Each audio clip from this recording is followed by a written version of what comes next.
कौन स्केल से बढ़ गेले की नहीं नहीं बढ़ गेले ज्यादा भाग गेले कि सोची जिया हमरो कि सोची जिया हमरो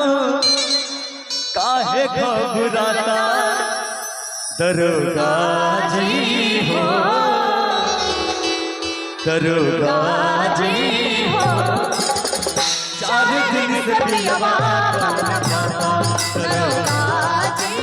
हो 4 दिन से पियवा सोची जिया सोची जिया काहे घबराता दरोगा जी हो 4 दिन से पियवा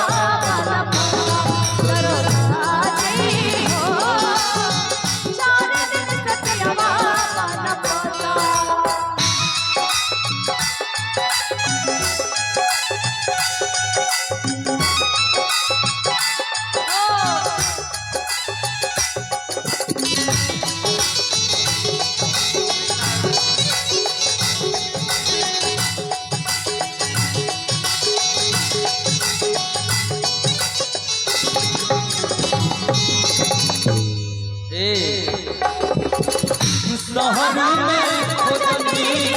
बजरिया बजरिया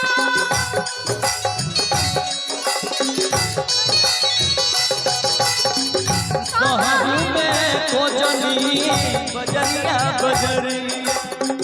तो कहीं बलाम जिया आवे नजरिया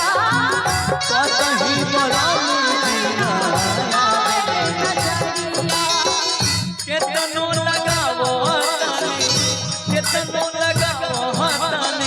लागत नहीं है पाता दरोगा जी हो 4 दिन से पियवा बन पाता दरोगा जी हो 4 दिन से पियवा बन पाता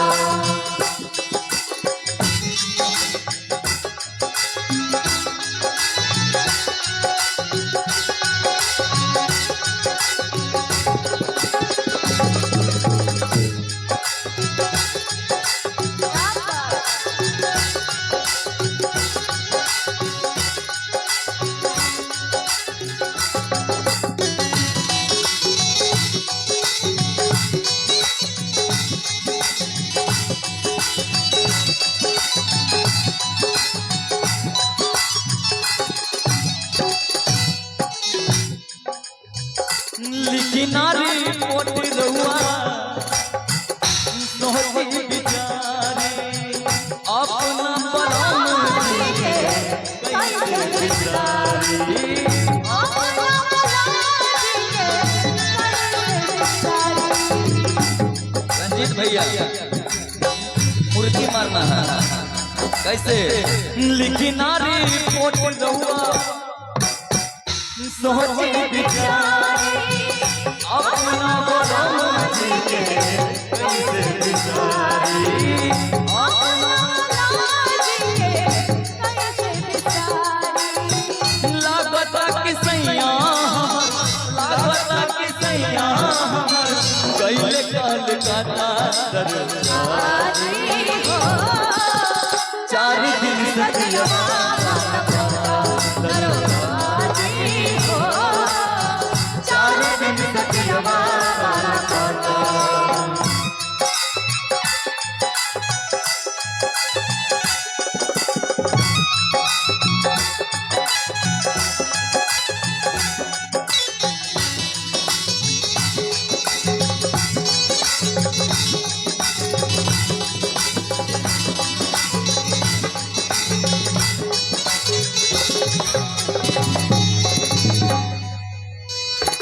लास्ट में औरतिया कहतरी भैया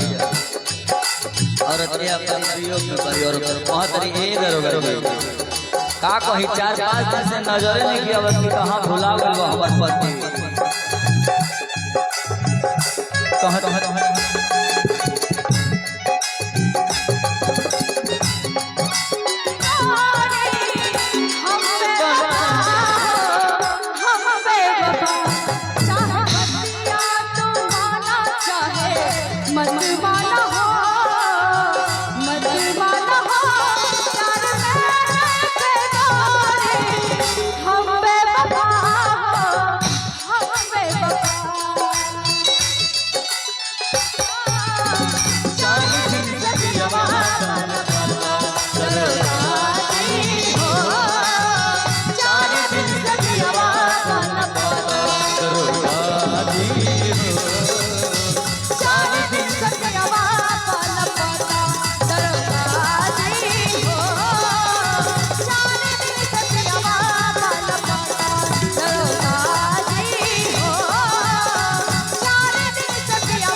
श्री सतगुरु महाराज की जय।